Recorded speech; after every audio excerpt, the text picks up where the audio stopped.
রহমানির রহিম। দেখুন একটি গরুর বাছুর একমি কোম্পানির একটি দুধ কত সুন্দর করে খাচ্ছে, মজা করে দেখেন। এটা কিন্তু একমি কোম্পানির একটি দুধ। এই বাছুরটা খাচ্ছে এবং সে কিন্তু আসলে এই খামার থেকে, এই গরুর খামারই কিন্তু বাজার থেকে বাছুরটা কিনে নিয়ে এসেছে।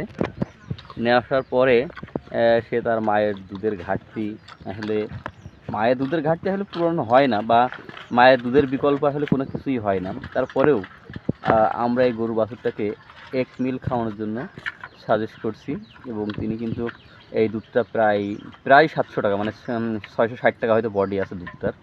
সে নিয়ে এসে একটু উষ্ণ গরম পানি করে, 1 লিটার উষ্ণ গরম পানির সাথে 100 গ্রাম দুধ স্কেলে মেপে সে কিন্তু খাওয়াচ্ছে নিয়মিত। এবং দিনে একবার অথবা কয়বার দিচ্ছেন? দিনে একবার না দুইবার? দিনে একবার করে খাওয়াচ্ছে। এবং গরুটা কিন্তু তার মায়ের অভাব এখন বুঝতে পারছে না বললেই চলে। এই যে আমাদের আন্টি আছে, এই আন্টি তাকে পরিচর্যা করছে। আন্টির কাছ থেকে সরে গেলেই সে কিন্তু ডাকাডাকি বা ছোটাছুটি করছে।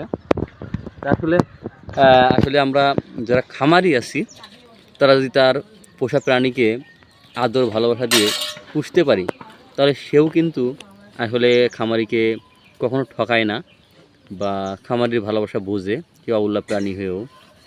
এটাই আসলে প্রাণী এবং খামারির মধ্যে ভালোবাসা। তো সকলেই ভালো থাকবেন, সুস্থ থাকবেন এবং আমাদের চ্যানেলটি সাবস্ক্রাইব করে পাশে থাকবেন। আগামী প্রতিবেদন দেখার আমন্ত্রণ জানিয়ে আজকের প্রতিবেদনটি এখানে শেষ করছি। আল্লাহ হাফিজ।